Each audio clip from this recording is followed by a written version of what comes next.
Welcome everybody, 2020. 2020, how nice is that? It's fantastic to have you all here.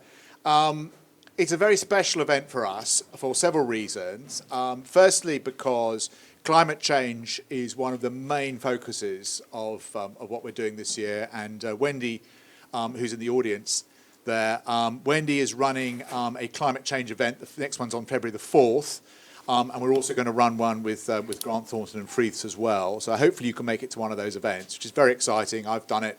It's really invigorating. It makes you think about how you balance all these things. We think climate change is an important issue for everybody, and how do we think about it, not necessarily in terms of all the data, but in terms of what are the practical things you can do about it, which then led us very nicely to this event.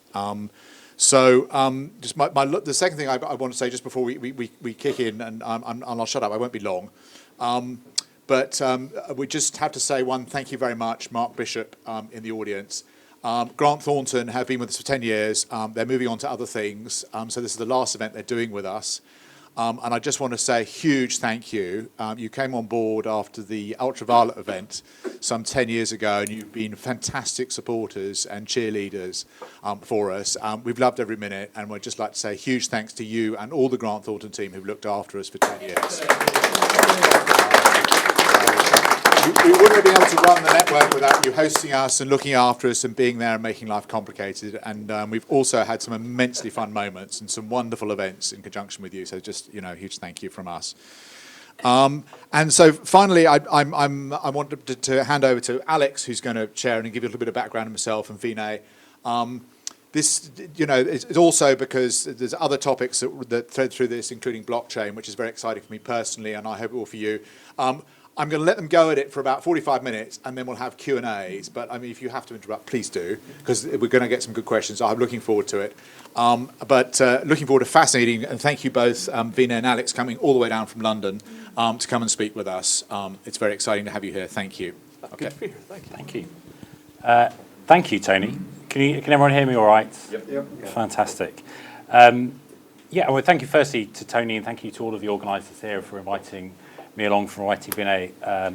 I know from having a conversation with Vinay last week and talking to him earlier today, what a kind of polymath he is, I think, is a reasonable description. And so I think tonight will be a really stimulating and interesting discussion. And I hope you think so too. To just kind of explain who I am, other than being someone that occasionally plays cricket with Tony. I'm a former political advisor to the Shadow Cabinet, actually on education issues. I was a councillor in London for 8 years for my sins, and I'm now, of course, a consultant, working partly in Deloitte in their reputation and resilience team, with some interesting kind of corporate clients there. But actually, particularly the reason I'm here is I do some work advising clients in the clean air space, and if there is a climate emergency, I think the urgency with which our air needs to be cleaned up, the crisis that we have in terms of our the air and the health impacts of our transport system is something that is very much at the forefront of my mind, and I'm sure is one of the things we'll be discussing tonight. And I think we've got until about sort of 8:15, and the title for tonight's event is Hope for the World, the Climate Engineer. And Vinay can introduce himself, but I'll give you the kind of a brief biography of him and his experience. He's responsible as one of the founders of Materium for their corporate strategy, vision, external communications and reputation, a leading figure in the blockchain space. And I'm sure one of the first things he'll be doing too is explaining to all of us what blockchain is, for those of you who aren't experts in this. He coordinated the release of the blockchain platform Ethereum in July 2015, and has claimed that blockchain can save society. So we'll be, I'm sure, grilling him on that claim. He was the architect of the National Blockchain Strategy for Dubai, and was a partner at Hexayurt Capital, a technology-focused VC firm behind the Internet of Agreements. He's the winner of the 2003 Economist Book of the Year, and has contributed to the US Department of Defense research, and actually has a very long and very interesting background in humanitarian work, particularly in developing an open source refugee shelter, which has gone on to become iconic at the Burning Man Festival. So Vinay, I wanted to start, if you like, go back into the 1990s, if we can all remember that far back. You were actually involved in an early digital currency, I think in an era where it's fair to say very few people probably had access to the internet, let alone were interested in cryptocurrencies as they were then. Can you tell us a bit more about that? Sure. In the mid-1990s, the whole digital currency game was really kicked off by a set of very early actors. David Chaum, I think, was probably the first. The system that I was involved with was a gold-backed digital currency. So they had about $120 million of reserves in Dubai and, I would say, Canada. And your account balance was denominated in grams of gold. And in the early days, you could physically mail them gold, and they would assay it, and then they'd credit your account that many grams minus a fee. And then later on, they would only work with cash in and cash out. But those models of kind of asset-backed digital currencies were very successful because you had minimal volatility. It was a very clean, very elegant system. And a few years later on from that, you got involved in something quite different, which was called Hexayurt, which essentially, you can, I'm sure, explain it better than me, but a form of temporary housing, a tent for refugees and disaster victims. What kind of drove you to go from being this kind of gold crypto prospector, if you like, to getting involved in the humanitarian world? So that story goes back a little further to the, if you want to think of it from one angle, to the 1960s. So there was a spiritual teacher in America called Stephen Gaskin, who was, I want to say, a Korean War veteran. He was a little older than the hippies, probably in his mid-40s. And he taught a thing called the Monday Night Class, which was a sort of perennial wisdom class for hippie mystics. And he taught this in the Haight-Ashbury at the peak of the 60s. In about 71, they loaded up a couple hundred people into school buses and drove across America looking for land to buy because they were convinced that the boil had come off the 60s and the whole scene was going down. And they were right. And they set up in a place called Tennessee, a place called The Farm in Tennessee, Summertown. And the farm was like a test bed for appropriate technology because they were very poor. They were very interested in global issues. They were very interested in disaster relief and humanitarian and doing something about world poverty. So they tried to build the farm almost like as a test bed for those technologies. They were very early on in agriculture for soy in America. They figured out tofu and how to do it in the States. They kept alive the American midwifery tradition. They built a lot of geodesic domes. And a lot of their personnel left for San Francisco when the tech boom started in the mid-'80s and worked at a place called the Whole Earth Electronic Link, a place called The Well. I used to talk quite regularly to a guy called Cliff Figelow, who was part of that. And the farm really looms quite large, like most threads of the kind of American green progressive counterculture. If you'll follow the thread back far enough, it's usually somebody from the farm that kicked it off. So I went down there in 95 just for a look around, like this place was famous. And they totally reoriented my perspective on life in a weekend. It was astonishing, because I went down there and I met a guy called Albert Bates who runs a thing called World Watch. And Albert was just like, so there's this thing called the environmental crisis, and it just turns out that we're running out of environment. And this is like 95. And I'm like, you what? And he sits down and it's like, well, here are the numbers. Here's topsoil, and here's deforestation, and here's a couple other things. And here's this global warming thing. And we're going to run off the rails. It's pretty much inevitable at current rates that we're going to have a real crisis in the future. Just thought you'd like to know. You seem young and smart. You should do something about this. I'm like, thanks, man. And then even worse, because really, I guess they really had an eye for talent. Like, you're lying around and you don't have a plan. Let's give you something to do, kid. So then they took me to see a bunch of their kind of geodesic dome stuff and said, Vinay, could you figure out how to make a geodesic dome with no waste? Because we keep cutting these geodesic domes out of 4x8 sheets. And 4x8 sheets are nice, clean, rectangular, 4 feet by 8 feet, 1x2 rectangle. And if you think about geodesic domes, you've seen them in pictures, the surface is made of lots and lots and lots of funny little triangles. Well, it turns out the funny little triangles don't fit on 4x8 sheet very well, and it was producing unacceptable levels of waste. So can you do something about this? So I put 6 months into it and got precisely nowhere.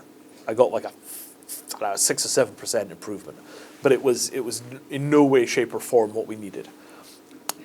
So then I went back to work for the flight simulator work I was doing at the Air Force at the time, and kind of bimbled around in technology, with successes and failures for about the next 5 years.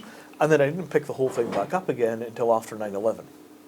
So after 9/11, I washed out of technology and went to energy policy because I wanted to try and do something about this whole 20 years of war for oil thing. Like, this is not acceptable. We're not doing that. So I went off and joined an energy policy think tank. And when I was there, somebody there said, "Hey, Vinay, we just did this refugee workshop. Could you figure out how to make a refugee shelter that flat packs onto the back of a truck?" Right. So the idea is that you have a refugee population, you bring the truck, you put up the buildings, they live in the buildings. When it's time to resettle them back where they came from, right? Fighting has stopped, your village is safe, you can go back home. You load the refugees and their possessions back onto the truck. All the houses are folded up and put on the truck as well, and you drive the flatbed back wherever they came from and put the buildings back up again if their houses have been burned down or flooded out or whatever it is. And I was kind of like, well, actually I'm a software engineer, not the other kind of engineer. But then I thought well, I did do a bunch of work on this back, 5, 6, 7 years ago. Let me take a shot at this. So I get out a piece of paper and I ask this absolutely archetypical software engineering question, which is, what is the simplest thing that could possibly work? Draw out a 4x8 sheet, divide it up into some triangles, kind of A, V, A, kind of one up, one down, one up. And then I kind of cut the triangles out and I'm sort of putting it together, and sure enough you could make a little roof out of those pieces. And I'm like, okay. And then it becomes very clear that you could just put a wall under the roof pieces because they're all the same size because they're all cut out 4x8, and we're done. There's our shelter. And I'm sort of looking at this like, it can't be that easy. It was literally 15 minutes. I'm like, I think we're done. So the next year I take a prototype to the Burning Man Festival with some materials that were donated from 3M and an American industrial cardboard company called Pactiv and an insulation manufacturer called Reflectex, something like that. I can't remember exactly the name. And they just send me a bunch of materials, it's about $1,000 worth of bits because it's all weird esoteric building stuff. And we take this thing out to Burning Man, and I distinctly remember the moment when I realized it had worked. So we're inside this little pod, and the thing is, 8 feet wide by 7 feet long by 6 feet high. It's quite big for a tent, but quite small for a house. And I opened the door one morning, and there's a 1 yard visibility dust storm. It's just whipping past the shelter. You can see everything is flapping around outside, and people are running around yelling, and it's just total chaos. And I'm just like, I close the door, and it immediately stops. And then I have this realization of like, okay, so this is a bunch of cardboard and some esoteric tape from 3M and some kind of plastic foil sheet stuff that we've taped around it. And I didn't know that dust storm was happening until I opened the door. Like, this isn't a tent, this is a building. It has an inside and an outside. And, there's real separation. It's cool in the daytime, it's warm at night, it's largely soundproof. Wow.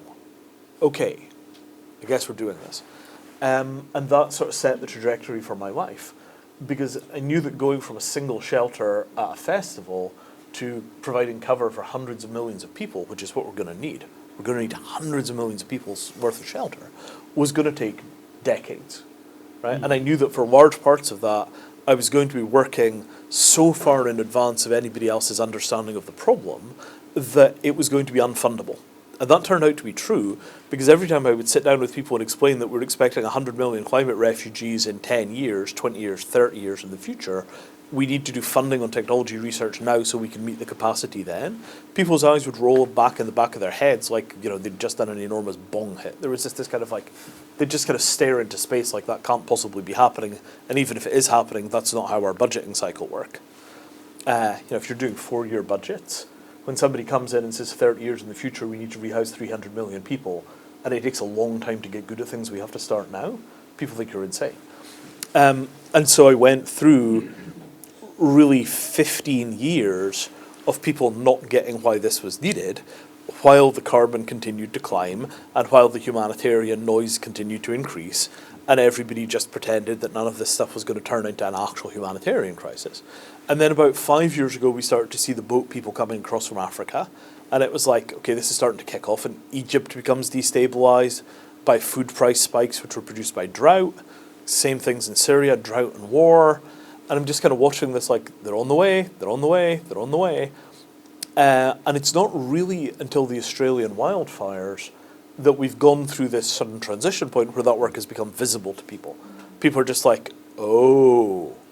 So if something like Australia happens in a country like a country like India or one of the African countries, we're going to see enormous displacement. Yes. And all the villages will be gone. Yes.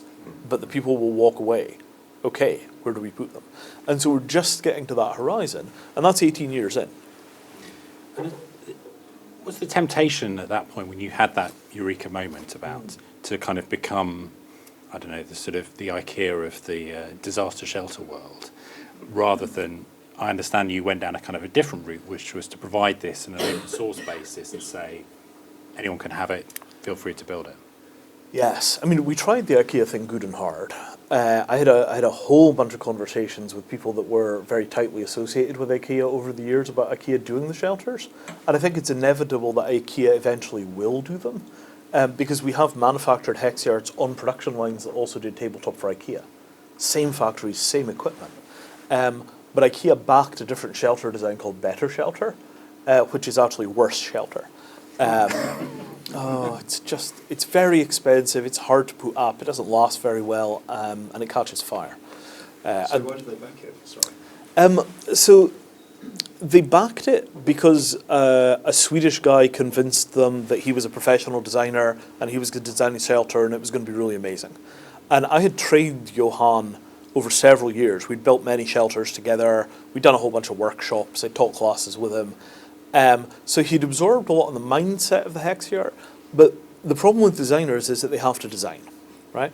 And the Hexayurt, for all that it is a perfect structure in its way, and I really do mean perfect, it's impossible to improve on. If you start from the assumption you're working with 4x8 sheet, there is no better way of using 4x8 sheet to make a shelter, and that's literally something that you can prove, right? A mathematician, if they can look at it, it's as good as it's going to get. So the problem is essentially vanity, right? He wanted to produce something that was built from scratch. Shelter Centre in Geneva, which was the UN's shelter research centre, had a terrible design called the shelter module, which they'd been chipping away at for years.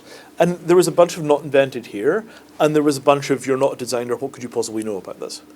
And one of the major tragedies of that period of history is that there was just no way of getting the thing through those cultural barriers. The other factor was that the US Department of Defense were big fans of the Hexayurt. So they've built Hexayurts in the garden in the middle of the Pentagon many times. They're an integral part of a disaster relief project they do called Star Tides. They came very close to deploying them on a gigantic scale after the Haitian earthquake. Serious conversations then. So there was a bit of this kind of humanitarian horror about, you're not from the NGO world, the thing is, it's engineer style rather than designer style. It's got all of these ties to the US military establishment, where IKEA were not touching it. And that was a disastrous wrong turn because the Better Shelter cannot be produced in vast quantities. Right? It uses a whole bunch of weird custom connectors, it's extremely expensive to produce, it requires a special factory, and when you run out of capacity in the factory, there are no more shelters available. You just can't do it. The Hexayurt approach, we could literally take a truck down to Home Depot and walk out with enough stuff to put up half of Oxford in shelters, and it would take us about a fortnight to build them, and any single one of you could help with that process. Right? If you can work a power drill or a manual saw, if you can, hold boards and help lift a roof, you can build these things. It's designed such that the refugees themselves can do the vast majority of the labour involved, and all the materials are in the standard industrial supply chain. So you just take very common things and put them on trucks, and then you build the shelters using a combination of skilled teachers, initial labour to help get started, and then trained refugees. And it's just a very different paradigm because, I think we can all see at this point that hundreds of millions displaced is a very likely outcome. right? The warming is happening very quickly. We've seen huge areas destroyed in Australia. Drought in poor countries typically results in an enormous amount of displacement. And feeding people is relatively easy, right? You put the food on a truck or a boat and you take it to them. Housing them is a lot harder because tents decay in the heat. An average tent will get about 6 months in the outdoors before it will rot away, just from the ultraviolet light and moisture and all of that. So it's quite difficult to see how you manage 5% of the human race on the march without thinking in terms of temporary cities rather than refugee camps. And by temporary, I mean 50 years, not 5 years. We're really talking about very large-scale movements. And for that, you need to start thinking in terms of almost like improvised urbanism rather than refugee shelters. And is that one of the sort of ironic flaws of the Hexayurt, that it's too permanent, and that the humanitarian industry didn't want to have a responsibility for these kind of temporary cities lasting 50 years rather than a refugee shelter for 5 months? Yeah, this is a perennial problem. So, it's such a mess. So everything in the world, as you'll know, is defined by budgets, right? So there is one pool of money for disaster relief, and there's another pool of money for sustainable development. And what constitutes disaster relief is that disasters are short. After the disaster, everybody goes home. So when you're thinking in terms of these people have no place to go now, what would be ideal is if you could take the disaster relief money and then invest it in durable goods and systems that would last them for decades, well into the sustainable development part of their lives, right? There really shouldn't be a divide there, because if you're a villager and your village is now gone because of drought or flooding and you're never going to go home again, at that point you're starting a new life with nothing, and all of your needs are sustainable development. You are in crisis, but your actual problem is a development problem, not a disaster problem, because it's not like we apply the Band-Aid and we stabilize you and you go back home again. You're not going home. And that position where people have nowhere to go back to really doesn't fit inside of any of our existing categories. It doesn't quite fit the refugee model, because in many cases, these people they're not being chased by anybody, they just have nowhere to go, right? They're not seeking refuge from an aggressor, there's just no option for them. They might be internally displaced people, which is a very squishy category, it's quite difficult to deal with, but they're not. They're also economic migrants in they need to return to normal life, which means finding work. So they need a job, they need a place to live. They've come from a place where their homes are gone or their agriculture has become impossible, but they don't really fit this kind of model of you had a flood, you walked across the border, the flood went away, you went home again. So they're a poor fit for the existing bureaucratic structures. And if you're a poor fit for the existing bureaucracy, you're really in trouble. Because if you don't fit into any of the bureaucratic boxes, it turns out nobody has budget to help you. And the Hexayurt fell between those stools because it was a disaster relief project that was intended to last for decades to immediately switch into sustainable development mode thinking. So maybe it's time will come again, in a sense, with the coming potential disaster around climate migration. Well, I expected it to take 30 years to go from one prototype of Burning Man in 2003 to deployable global capacity. Everything I had seen said that anything worth doing takes 15 to 20 years. And I figured in the humanitarian space it'd be another 10 years because the humanitarian space is very disorganized. So the reason that I didn't start it as a company is if you start a company to produce a shelter, what are the odds that company will still be around in 30 years? 1 in 100 maybe? Similar if I'd gotten NGO funding, or I'd started an NGO, how many charities that you start today will still be around in 3 decades? So I decided I was going to run it as a hobby, right? Because you could carry a hobby for decades, you could continue to work on something for decades, nothing will stop you. Sorry.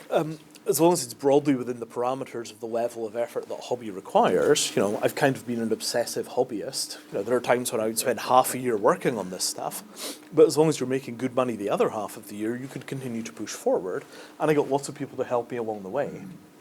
So now every year at Burning Man, they build something like 5,000 units. There are about 5 or 6 different companies doing commercial manufacturing. There's a Hexayurt kind of second generation project called ShiftPod, which is like a Hexayurt, but you could fold it up in the back of a car. It's about halfway between a Hexayurt and a tent. They're selling into places like refugee camps. They've got actual refugees living in these things quite happily. They're doing large-scale commercial production. So it's coming along quite nicely. I mean, every year there are more shelters available. And if we continue at the current rate of growth, I think by the time we hit the 30-year marker in 2033, 13 years from now, I think it's very plausible that we will be sheltering tens to hundreds of millions of people. Because it's really cheap and it works great. And, you know, as long as the idea, you know, if you don't die and you continue to grow, over 30 years, you really can go from, you know, a single seed to an enormous forest. And moving forward a bit to, you got involved in Ethereum in 2000, the launch was in 2015. Yeah. What was it that attracted you to, I guess, first of all, the concept of the blockchain and what Ethereum were doing? And what kind of drove your hypothesis that blockchain could be somehow a panacea for many of these challenges we're facing in the world? So my interest in the blockchain was really based on my tech experience in the late 1990s, working on a technology platform called XML-EDI. So XML-EDI was an attempt to get the world's computers working together in a kind of tightly integrated, sort of systemic, synthetic way. And it more or less amounted to specially formatting data and then sending it to another computer, having that computer decode what you'd sent it, and then update its internal registers to match what you had sent. So it was kind of a synchronization approach. You would kind of send a synchronization packet, and something would catch the synchronization packet, and then it would resynchronize everything. But it was very kind of message-oriented. And it really didn't work all that well. I mean, it was kind of rickety and it was expensive to implement. So there was this huge vision. I'm trying to remember, there was an HP Labs project called eSpeak, which had a 2003, 2004, an enormous vision of how the world changes if you could get the computers talking to each other properly, because it allows for all the companies to interconnect to all of their vendors and all of their customers, such that when something happens, when a customer, say, doubles an order, that ripples through the entire network as if by magic, so you never get supply chain stalls, and all of this kind of stuff. So the vision was correct, but XML-EDI wasn't the technology. And then about 5-6 years after XML-EDI kind of went away, there was another crack called WSGI, SOAP, Web Services Initiative, all that stuff. And that made a little more progress, but it never really caught fire, partly bad market timing. But I was left with a very strong impression that there was an enormous thing waiting to be done in building a sort of business-to-business internet using some as yet unspecified technology. So when I saw Bitcoin come over the horizon, I was aware that it was a big deal. I spoke at a bunch of Bitcoin conferences, but I was still doing a bunch of defense-related work, and I didn't want a bunch of, like hacker cryptography, anonymous cache written by unknown individuals sitting on the same machine that I was emailing, like, departments from. Like, I just wasn't comfortable with that, so I decided I was not going to buy this stuff and I was going to keep my hands clean, but I was still very interested in it, and I went to conferences and I talked at conferences, and I tried to lay out some technology strategy for the people in the field that were very young and a little ambitious. And then Ethereum came along, and the Ethereum guys are talking about smart contracts. And this is where my ears prick up, because that was the high watermark of 90s cryptography. Maybe 90s, early 2000s. The smart contract was kind of the one great day in the future we will have the smart contract. And when I saw a team beginning to talk about that, I'm like, okay, I'm going to quit my defense job and I'm going to go do that instead. Right? It's time to walk across the aisle, because they're finally back at the point where they're going into the future. Like, Bitcoin was kind of a catch-up to where we'd been in the 90s. Ethereum was the point where we began to move forward in time again. What is the smart contract? This is something that can... God. Something that put the lawyers out of business? Yeah, you wish, no. As I say to people, the last cockroach, the last rat, and the last lawyer will all be competing for the last scrap of food. Right? I mean, the lawyer is not... The lawyer is a durable start. So, let me ask for a quick... Keith Richards and Keith Richards. We must think about what kind of world we're weaving Keith Richards. Right. Show of hands if anybody understands what a smart contract is. Okay? All right, we got a few. So I apologize if this bores you. So There are two ways of thinking about the smart contract. There's what we've got today, and there's what we'll have in 10 years. So what we've got today is basically the formulas that you type into Excel spreadsheets, but in the sort of blockchain world rather than the Excel world, those formulas can actually move money around themselves without any support. So they're about as complicated. Yeah, you've all used Excel at one time or another. Take B1, multiply it by B3, add it to B16, and then multiply it by D4, and then put that amount of money into cell C5. That kind of Excel stuff. So imagine that, but when the formula runs, it takes money out of your bank account and gives it to somebody, and you can never get the money back again. And that's smart contracts as they currently stand. Now, that does sound a little rickety and a little scary, and it is a little rickety and a little scary. A bunch of lunatics used that technology to build what amounted to Excel spreadsheets for doing initial public offerings of what was legally roughly equivalent to equity, and then basically did bootstrapped, bootleg initial public offerings of weird little tech companies to the tune of tens of billions of dollars in a thing that was known as the ICO craze. And the SEC has a pile of about 1,200 litigations that they're going to work through one at a time over the next few years, going to resolve that mess. So it turns out that the smart contract is an astonishingly powerful construct. I mean, tens of billions of dollars have gone over these things. But it turns out that if you don't get the legal side of the smart contract correct, you've got software which will move money around, and you could create financial instruments using these systems, but it all turns out to be illegal, which is kind of unfortunate. So that's kind of where the ecosystem is now. 10 years from now, the assumption is that what we're going to wind up with is a system where we have large, competent, comprehensive technology platforms which have code, legal analysis, contract law, dispute resolution, and a couple other services, all kind of combined in a way that allows you to do things like buy and sell equity in houses all around the world in a way which will actually deliverably legally bind to the value embedded in those houses. And the reason that you would want to do that is basically this. Right now there are kind of two gigantic systems in the world, both of which are very rickety and very underperforming. One of them is the global trade and logistics system. And does anybody ever buy anything from a site called AliExpress? It's kind of like a Chinese Amazon, and it lets you buy things directly from China, and then they'll literally just drop them into an envelope and mail them to you, and they take maybe 3 weeks to come across because they come by boat. So they're like free shipping from China for things that cost a $5. And you can see the same things on Amazon for $16.95. And all that's happening is the guys on Amazon are ordering this stuff in huge crates. They're shipping it across, and they're sitting there and warehousing it and charging you through the nose. They're tripling the price of things on the way through that journey because they're warehousing them and then they're shipping them to you Amazon next day. So you buy from Amazon, $16.95 arrives tomorrow morning. You buy from AliExpress, takes 3 weeks. That enormous ratchet is not an efficient market at work, right? That's a whole bunch of middlemen jacking up the prices in a way which benefits them but not you or the people manufacturing in China.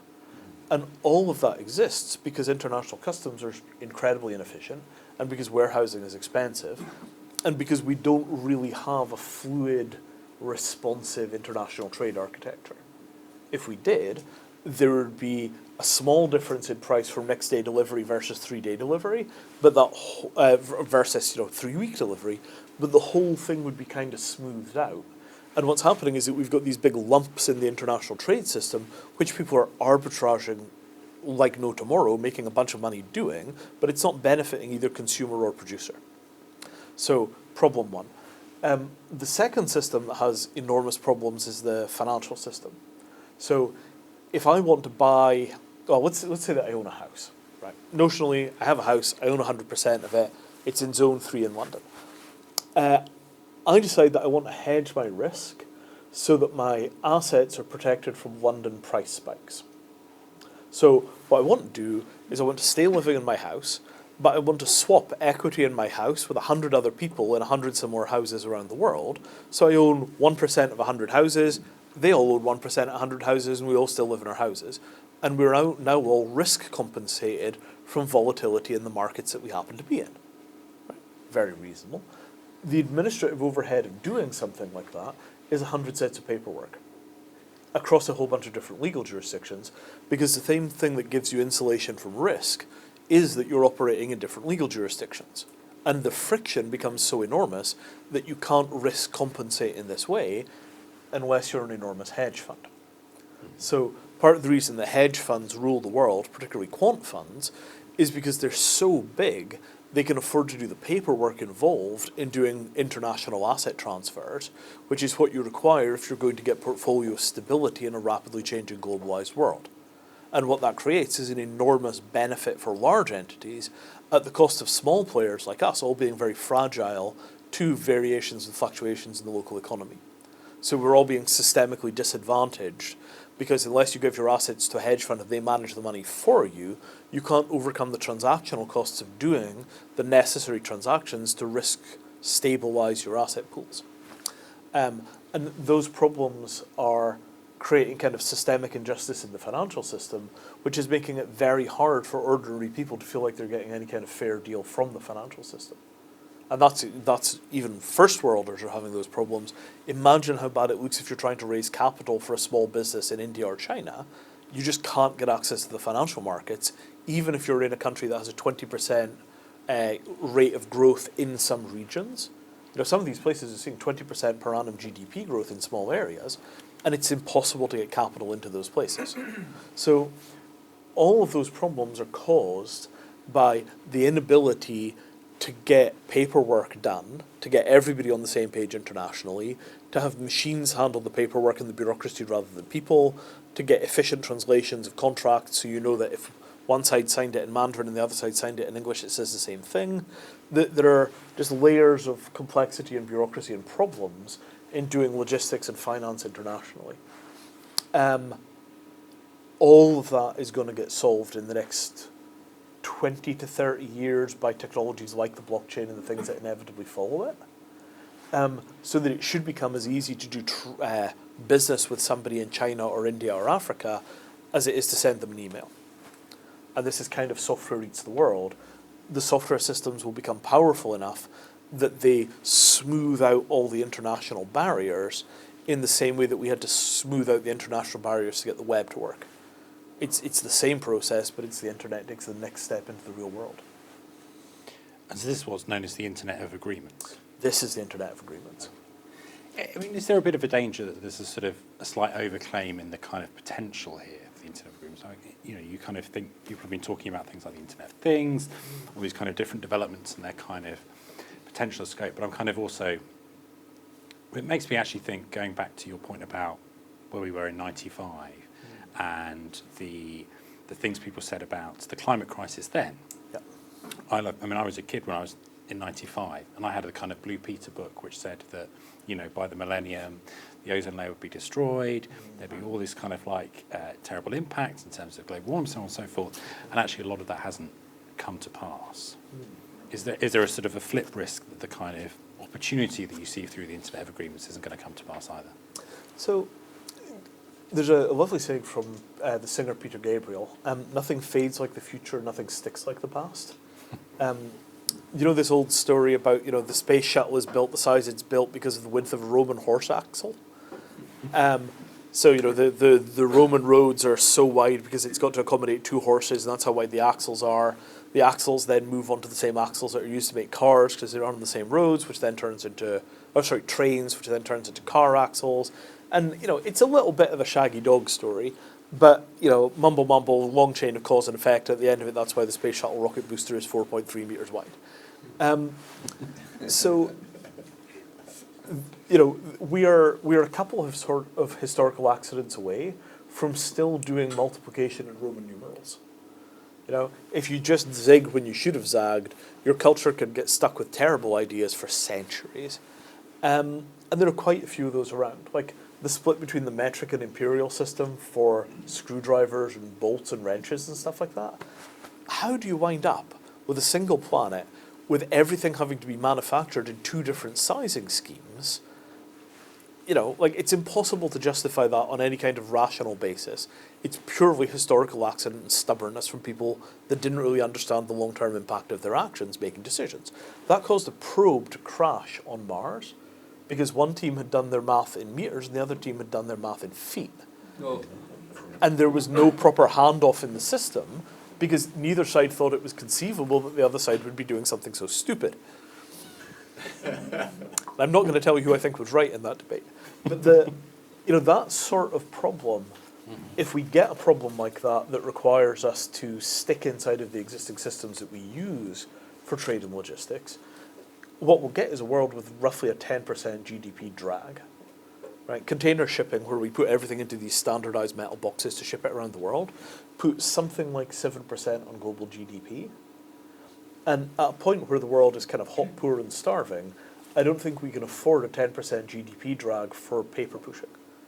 Like, we have to mine efficiency out of the global system because efficiency is free lunches, and we could use free lunches for about 3 billion people on current numbers. So I don't think we've got a kind of moral right to leave that inefficiency in place. We have to reclaim these inefficiencies because, if we could pull all of that efficiency back from the brokenness of the international logistics systems, firstly, it's intensely profitable for the companies that succeed, and secondly, it's food on tables for all the people that can go and do something useful rather than being stuck in that drag. It's how do I say this exactly? It all fits inside of the general rubric of trade facilitation, both on the logistics and the paperwork side. And trade facilitation is the thing which the World Bank is now pushing as kind of like a number one priority because it provides stabilization and liquidity to the whole global economy without having to do anything about geopolitics or technology. I think a lot of people are viewing this as being a free lunch that we kind of have to eat. And then how far we get down that path depends on technology, politics, bureaucracy. It's kind of 50-50. But there are places where it's been done, like the Apple supply chain. The Apple supply chain runs very much in the way that I would expect the global supply chain to operate. It's very integrated, it's very international. They've stripped out practically all of the bureaucracy. It's extremely transparent, and the efficiency is unbelievable. And everybody's kind of looking at that like, okay, like the Apple supply chain, but for everything. And I would say that there's a kind of sagacious nodding that, yeah, okay, that's where we're going. Just don't expect it to be tomorrow. I think we could all get on board with the automating the bureaucracy and reducing paperwork. Perhaps not handing all over to Apple, but I wanted to bring you back to Materium. I'm conscious of time and I want to bring other people in as well. But you founded Materium with quite a strong ethical framework to it, I think it's fair to say. How do you think some of the technology you're developing there could help reduce those inefficiencies and begin to kind of address a lot of the environmental catastrophes we may see in the future? So my feeling is that for the most part, if people are given an option between doing the wrong thing and doing the right thing, generally speaking, they'll do the right thing. Right? I don't think that is, a completely universal law. There are occasions where you're so broke that you're just going to do the wrong thing and you'll deal with it later. But for the most part, if you have a choice between buying something which is ethical and unethical, you'll buy the thing which is ethical. Right now, it's quite hard to figure out what's ethical and what isn't. Right?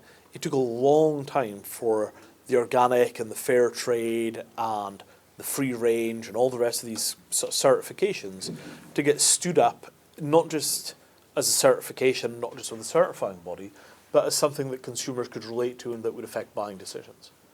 Right? I mean, I would suspect that most of us, when you see eggs on a shelf, will kind of instinctively reach for the free-range ones rather than the not free-range ones, because you have a little voice in your head that is basically like, chickens in fields, chickens in cages, chickens in fields, better for me, better for the chicken.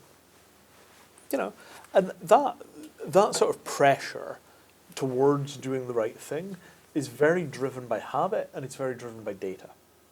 So the field that I'm chasing, and I'll talk more about what we're doing in the short term first, but in the longer, I'll talk about what we're doing in the short term second. I'll talk about the long term first.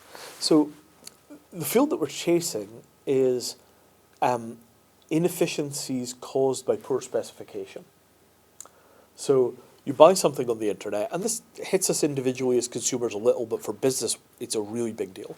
So if I buy something over the internet, I need it to work when it arrives, and if I have to go and buy another one, and it takes 3 weeks to come on a boat from China, that could cause me to have a delay on my contract, and that'll cause me a whole bunch of additional trouble, or I have to get the thing air freighted, and it's going to cost me 700 quid.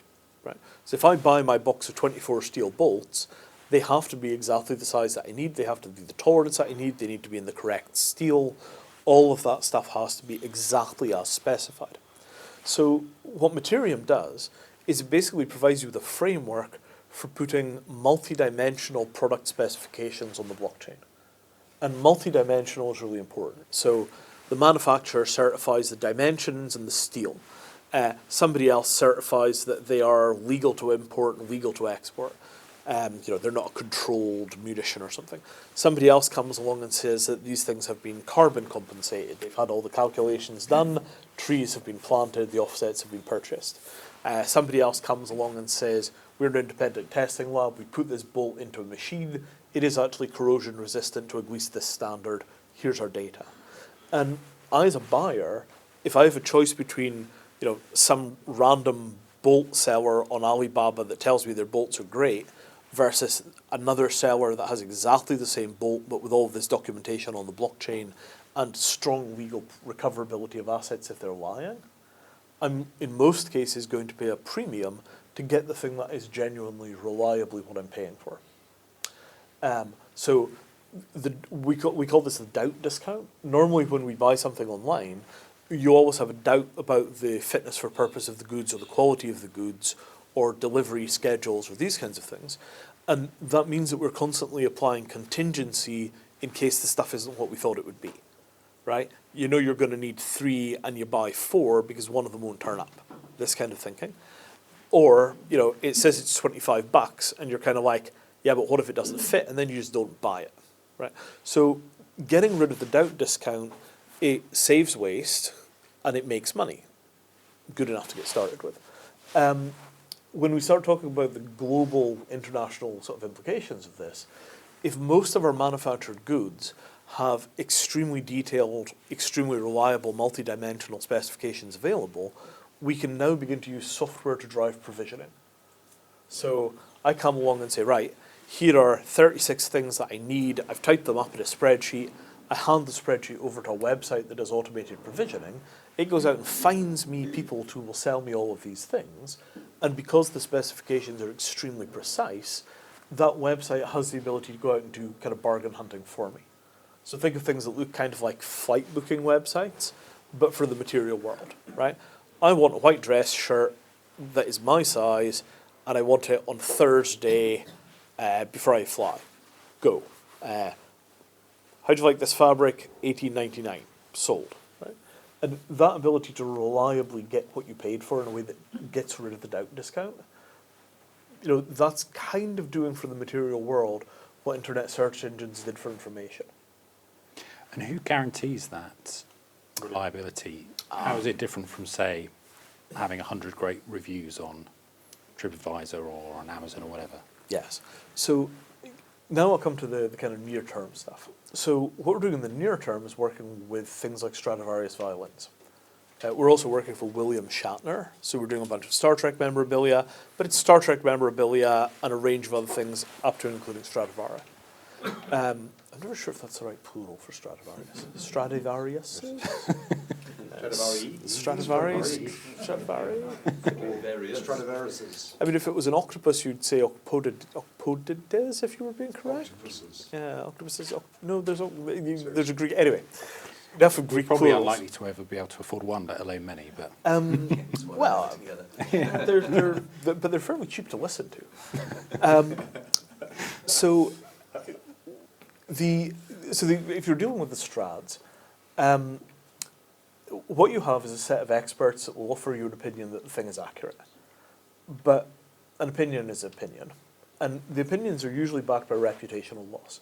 If the expert comes along and looks at this thing and later on it's discovered to be fake, the expert will have a hard time writing an opinion for another violin in the same class. Right? But that doesn't make you any wholer because you bought it and the thing turns out to actually be an Amarty.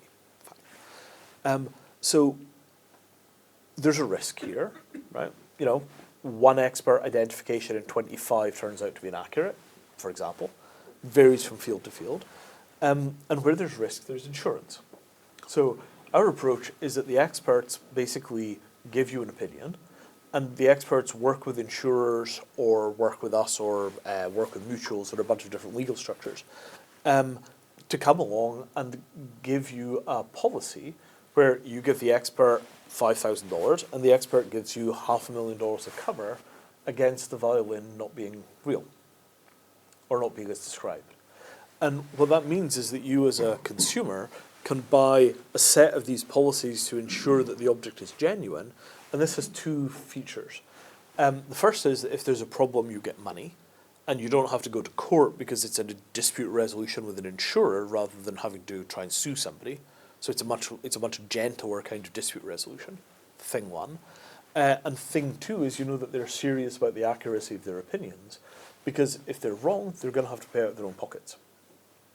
And so that gives you a sense that people are serious about the integrity of the claims that they're making. And you have to tie this to good dispute resolution machinery, or the disputes when they arise will be so expensive they'll overcome the value of the insurance. And we've done a ton of work on that. But it all comes down to money as a universal language. Right? If I say this is real and there's $2.5 million of insurance available on it and the object only costs $3 million, that's the kind of universal language of truth. So I buy the insurance and then I'm going to take this thing and we know that it's real, and if it's not, you're going to pay me back. And we've got half a dozen different people writing policies that all add up to this sum of $2.5 million. In that situation, if multiple experts are willing to put real money on the line in substantial quantities, I have the strongest possible assurance that the thing is genuine. And I think that what that creates, because money is a universal language, what it creates is the ability to internationally trade in assets which are very hard to move across cultures. How does the dispute, though? I mean, insurance companies are in business to avoid paying out. Yes. And so they will try as hard as they can not to pay out. Yes. So what is the criteria for them, for the Stradivarius to be proven as not genuine? More experts? So let's think more generally than the Strads, because the Strads are a very specific case. Okay. They have a lot of very, very complicated politics and history and tradecraft. They're Strings attached. strings attached. Yeah. They're fiddly, right? They're fiddly. But think a little more generally, right? The museum world went through a huge ruction when radiocarbon dating was invented, right? So there were all kinds of objects which had been assigned a date, then radiocarbon dating is invented, then you re-examine the objects using the new technique, and quite a few things turn out to be fake, and quite a few things also turn out to be way older than they'd been thought to be. So in that instance, you could have the best experts in the world who all have the same opinion. Every single expert in the world can say, okay, this stuff is genuine. Then we come up with new science, and it turns out that some of them are wrong. Now you have an easy claim, and it's easy to settle. In that instance, you know, a change in circumstances gives you a black and white answer. Somebody raids a forger's nest and discovers a whole bunch of copies of a painting that you just bought. Oops. Right? So those are the kind of black and white instances. The harder instances are sort of he said, she said professional opinion. 6 experts say it's real. One expert comes along and says, you missed something, it's not real. Your original experts look at it and like, this guy's a clown, he has no idea what he's talking about. Somebody has to make a decision, right? So in all of these instances, the insurers are a frontline dispute resolution machine, you know, provider through their customer service, right? And if it's something like radiocarbon dating or forgers are caught red-handed, the insurers will pay because they kind of have to, because the facts are clear and they know that if there's a formal dispute, they will inevitably be forced to pay. They might as well just take their medicine, that's the business. In the instances where it's he said, she said, we now go to arbitration, right? And the critical thing about these machines is that arbitration is an under-engineered field, right? The 58 New York Convention on Foreign Arbitration Awards is signed up to by about 150 countries, and it gives you the ability to constitute a private court which will have the same legal enforcement power in every one of those 150 countries, regardless where the court is located. And those systems clear transactions of hundreds of billions of dollars a year as it currently stands. There's an enormous volume of dispute through those machines. So the insurance policies and all this blockchain stuff that goes around them binds to specific arbitration courts which have technical expertise in the asset class that you're working with. And those arbitration courts also have expedited dispute resolution machines, so you can do things like early neutral evaluations to give you a good sense of which way it will go at a very constrained cost. So you're always attempting to avoid full-scale arbitration, you're attempting to avoid expert witnesses, you're giving people every opportunity to re-examine the facts from the perspective of their opponents. Because from the perspective of the insurers, you know, how much would the insurance industry like a slice of every transaction in the world, right? Visa operates, for example, an informal insurance and dispute resolution system, which is every time you make a chargeback, the guy at Visa decides whether he's going to give you the money or not. And if he does, the money shows up back in your account. Well, it's essentially insurance, but it's all operated by Visa and paid for by merchants. And as a result, it doesn't do large value transactions. So imagine Visa-style models where you've got insurance and dispute resolution baked into the payment rail, but it's a payment rail that will allow you to buy houses, Stradivarius violins, cars, right? You know, the really heavy purchases of life, all inside of these same frameworks. And what that allows for, because it's using arbitration courts, you know, the blockchain technology is inherently global. Arbitration is inherently global, so it gives you reliable jurisprudence regardless of where in the world you're undertaking your transactions. And that will take a long time for all of the little nooks and crannies and, you know, I's to get dotted and T's to get crossed. But the broad outlines of that are immediately workable in most transactions from most of the world right now today, because arbitration is extremely standard internationally. I want to try and bring in some of the questions here at this point. Are there other people who've got, I don't know if you had a... I did, but it's been answered. So. Okay. Oh, grand. Is that a hand? Sorry, gentleman in the back, yeah. With what you're saying there... Over the mic. Did you have a follow-up? Did you have a follow-up? Hi. Okay.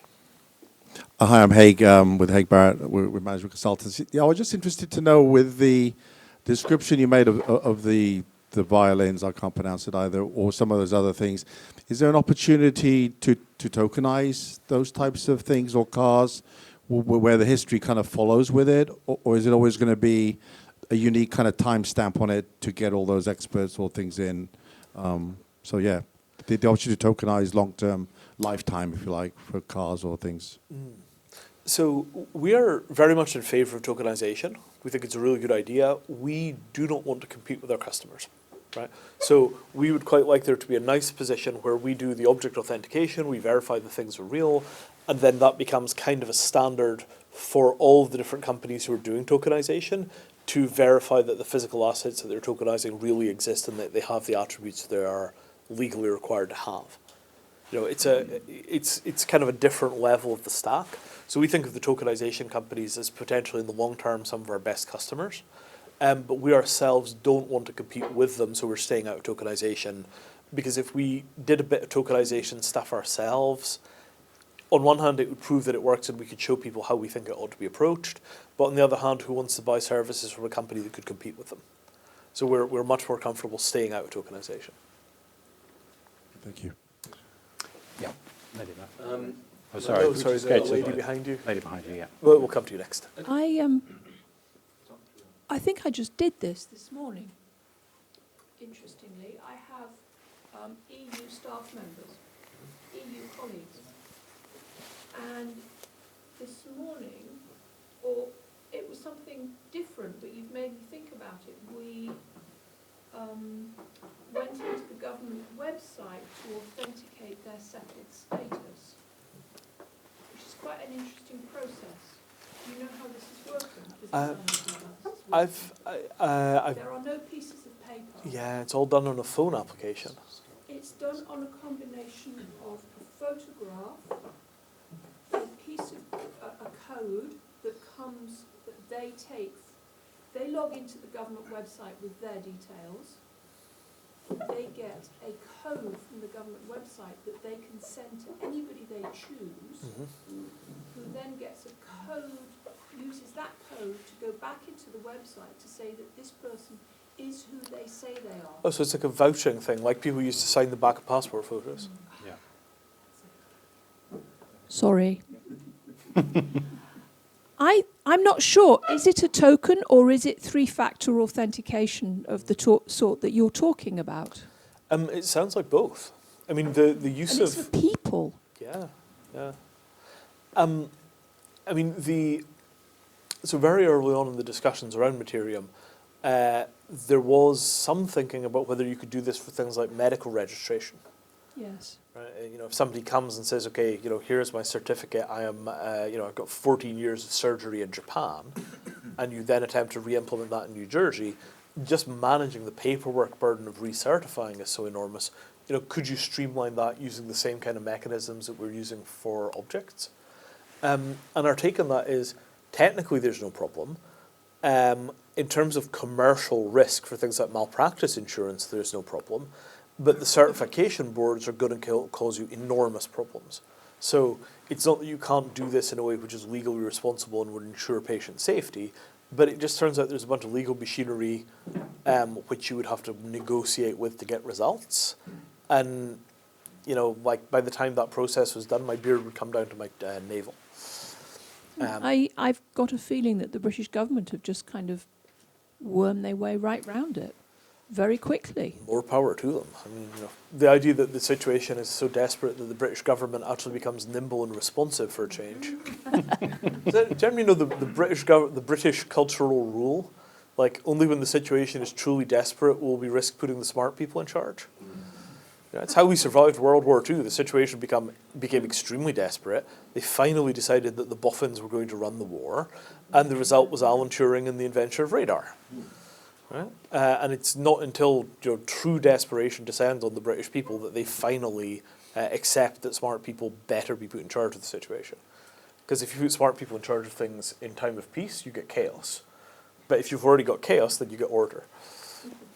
That's my theory. The long-term impact of Brexit is going to be that the experts are going to be in charge. Well, We'll have to listen to them. in the event that the national crisis becomes severe enough that we put smart people in charge, then, you know, I think you could expect some national renaissance. If it turns out that the idiots continue to run the asylum in the way that we've seen pretty consistently for a rather long time in this country, from both sides of the house, then we are well and truly doomed. We'll see which way it goes. You had another question. I do. Could we do We're all right that? for time? Yeah. It's become extraordinary appetite as well. I was going to say that you've been talking about trade and economics mostly. How about ideas? How about social consensus, in that we're living through a screaming example of how inefficient the electoral system is? Presumably, live social consensus could either sidestep or maybe supplement politics. Now, this opens an enormous can of worms. How are we doing for time? Another 5-10 minutes, I think we've Okay, all right. We've little bit over, but that's So in that case, I'll take the motorway rather than the scenic route on this. So there's a lot of thinking in the blockchain space about social stuff. Distributed autonomous organizations. There's an outfit called DAO Stack that are doing a bunch of work on this. And there's a very strong sense of optimism that you can build sort of like a new generation of extremely lightweight organizations that can use kind of advanced mechanisms to find social consensus and so on. I have profound skepticism about this. And my skepticism is rooted in, weirdly enough, success rather than failure. So we have seen enormously effective large-scale cooperation to solve global problems in the past 20 or 30 years, repeatedly. And that is the free software movement. It's Linux, it's Wikipedia, it's Android, it's Python, it's C, all of these large pieces of software which are the infrastructure of society, the global platforms, are all free software created by mass collaboration and the creation of commons using shared licensing. And this is where we have a split between the sociological desire for what they want to be true and how these things actually work. So the sociological desire is that these things should be run by caring, sharing people that find group consensus workable and that everybody's on the same team and the whole thing is kind of warm and fuzzy, right?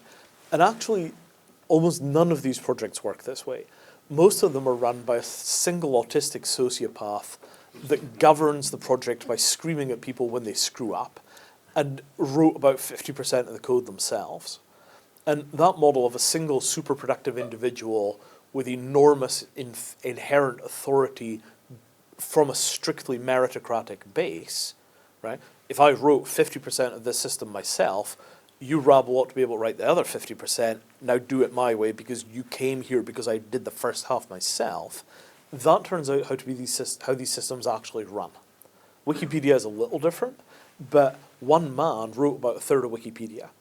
Right? He should be as famous as Norman Bowang, the guy that did the Green Revolution.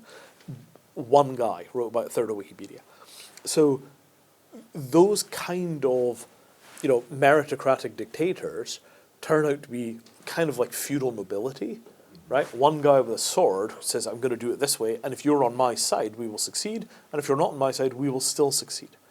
That model, much as it is out of step with our current social norms, turns out to work, right?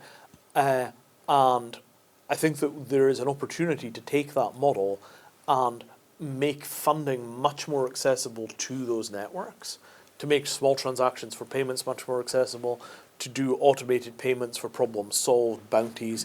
I think there's lots of room for streamlining that pipe. But to be honest, for all the time and energy that I've seen people sink into finding large-scale social consensus, I don't think anything's come out. I mean, I'm surrounded by people that are jibber-jabbering on about, one kind of social progressive value or another, about how we're going to find communities are the answer, or, we need, complexity-aware organizations, or, whatever it happens to be. There's an endless churn of these kind of ideas of like, well, somehow we're going to work together and we're going to sort this out. But the idea of simply putting really, really competent people that nobody likes very much in charge and then doing what they tell you seems to be the last thing on anybody's mind, right? Because the more kind of friendly and sociable the thing is, the more we will tend to promote people with excellent social skills, right? And the intersection between excellent social skills and absolutely profound domain expertise is very infrequent, right? This is this is the kind of Steve Jobs thing, right? So I kind of feel that what we need is a sort of working class technocratic response to a lot of problems, right? And the amplification of genuine expertise to the point where people will follow the expertise rather than following social hierarchy or popularity, I think that has a lot to recommend it. Singapore has a model where they have, an authoritarian government for sure, right? But they also have an astonishingly powerful civil service where the head bureaucrats are paid on the order of $500,000 a year, and if they're found to be corrupt, they're extraordinarily seriously prosecuted, right? And that model has established a kind of technocratic governance of Singapore where if the problem could be solved with a little bit of money and a correct opinion, it gets solved, and so the society runs pretty smoothly. And that's not a product of authoritarianism. It's a product of massively overinvesting in the civil service and then letting the civil service solve problems. Right? You could import that model of the civil service here inside of a democracy and nothing would glitch. I think that my take on this is that in terms of problem-solving grunt, we don't need systems which further super-empower socially competent popular people. Right? Democracy is the apex of empowering socially competent popular people. We're super-empowering those people to the point where they make nearly all of our big decisions. I don't think it's working very well. What I'd like to see is an approach which is about super-empowering quiet competence, and I think that the civil services of the world are where a lot of that competence resides, and it could be backed very strongly. And I think that the open source world is a really good is really good evidence for the idea that large-scale organisation of quiet competence is a path to the future. So yeah, I think that we are pretty much maxed out on putting shiny people in charge of things, and what we need is competent hands and minds that are, disciplined and capable of taking responsibility to be empowered by the systems to solve the problems that are within their domains of expertise. That's, I think, an interesting point to end. And perhaps you're one of the people that could answer Dominic Cummings' call for expertise into the civil service in terms of reforming it. I just want to ask you one last question, Ben, and then we'll wrap up. Sure. I've had a number of emails saying that I should talk to Cummins. I'm a little afraid of what would happen. Maybe we'll invite him to come to the next event. Can we just, I'm going to cycle back quickly to Sure. the climate questions. We started there, and we've come on a great journey, and I can't thank you both enough for navigating being here, and thank you both very much for doing that. Just as a sort of takeaway, the climate issue, we see it in Australia, we see the numbers. Yeah. At our level here, whether we are competence or shiny, I don't know where everyone sits along the spectrum. What's one thing we could be thinking about, looking at your material thing about, things we acquire? What's the one thing that we could do as a group to take away as a takeaway thought about practical steps that we could think about in the climate sphere, particularly? So there's a policy step and there's a kind of practical step. So the practical step is meat consumption is really inefficient, right? It's just really inefficient. Some forms of meat like beef are much more inefficient than others like chicken, but right across the board, meat is a really inefficient way of doing food. I think that's also true to dairy to a lesser degree. So reducing meat in diet has a really large effect on carbon. Food is about, I want to say, 30% of global carbon production, and for most people, their diet is about a third of their carbon footprint. And if you go off meat, it will slash that third very substantially. I can't remember the exact figures. It might be that if you give up meat, it actually reduces your footprint by a third. It might be 20%, can't remember. So reduced meat diets are certainly an enormous step. Great, okay, it's something we can all do. For comparison, flying is 4% of global warming total. So meat is like 5 times the size of the problem of flying, and giving up meat is way less damaging to your quality of life than giving up flying. Right? I mean, really, you're not going to miss meat all that much. If you have a steak once in a while, it's not a big deal. Whereas giving up flying really disconnects you from the world, and more than anything, we need the world to be connected right now. We need to be working together. We do not want parochialism to break out, because then we've got real problems. So I am very pro-flying. I'm reasonably anti-meat. That said, I eat meat, just not as much as I used to. The second thing is that meat is under serious pressure from technology to produce high-quality protein without having to go through the whole process of growing cows, right? And this is the whole, the Americans call it clean meat. George Monbiot calls it farm-free food. He just wrote a big article about it for The Guardian. And I think that we need really, really strong cultural support for that as an agenda. Like, okay, so, use biotechnology to make good food without having to go through the whole farmyard thing, right? And, there are long and complicated arguments about, well, in some parts of the country, the sheep are part of the ecosystem, and, it's more efficient to grow sheep on this land than potatoes. And, there are all kinds of detailed, complicated ramifications. But at the end of the day, we've got 9 billion people to feed. Biotechnology has gotten really good recently. It cannot be beyond the mind of man to make something that works like yogurt but produces beefsteak. And, people are chipping away at that. So I think we all need to be aware that that is coming, and don't allow paranoia about that technology to take hold, right? Because there will be an inevitable backlash from people whose idea of environmentalism is pastoralism, where we go back to the land and everybody has a pet chicken in their backyard, and this is the solution to the environmental problem. And unfortunately, if you sit down with a spreadsheet and run the numbers on that, it doesn't really come anywhere close to feeding us. If we're going to sustain a fairly substantial high-tech society that increases quality of life for everybody for the foreseeable future, if we're going to continue the trend of civilization being civilized, rather than coming off some kind of cliff, we need to continue to develop new ways of feeding people that are more efficient than the old ways. And the next step on that path is the replacement of the factory farm with this kind of new approach to food production. So don't let paranoia seek in, right? We need to watch that stuff very closely. Monbiot's article is excellent.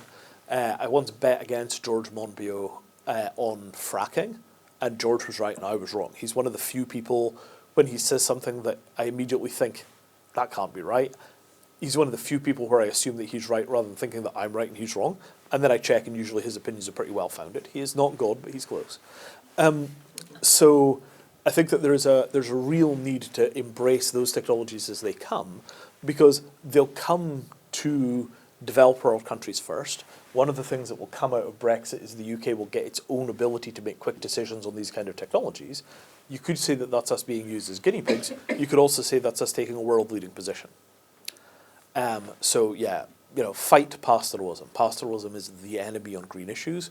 What you're looking for is ultra-green, high-tech industrial solutions, because that's the only stuff that scales to 9 billion people. And, we've done it for everything else, right? We did it for books, we did it for light, we did it for entertainment, we did it for shoes and, trousers and whatever it happens to be. We got into this position where we've got 9 billion people to support because we were so good at solving resource scarcity problems using these kind of industrial approaches. And there is nothing behind us that will support 9 billion people, right? There's stuff behind us that will support 1 billion people, but nobody wants to see that ride happen, right? So if we want to move forward rather than back, unfortunately it's more industrialization and it's more use of science to solve our problems, because there's just no way to support our population in a backward-looking direction. Forward is the only way. Brilliant, Vinay. Thank you so much. That's a great answer. Can I ask the audience, please, to put their hands together and thank you.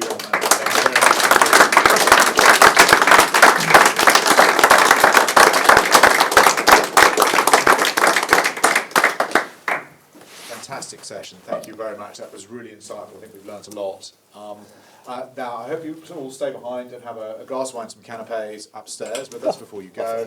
And the 2nd of March is our next event in the network. And finally, I'd like to thank, again, Grant Thornton, who's supporting us a long time, and also free to our other sponsors who support us. Thank you very much indeed, both of you, for making this happen. And thank you both, Vinay and Alex, coming out to London for such an insightful evening. Thank you both. Great to be here. Thank you.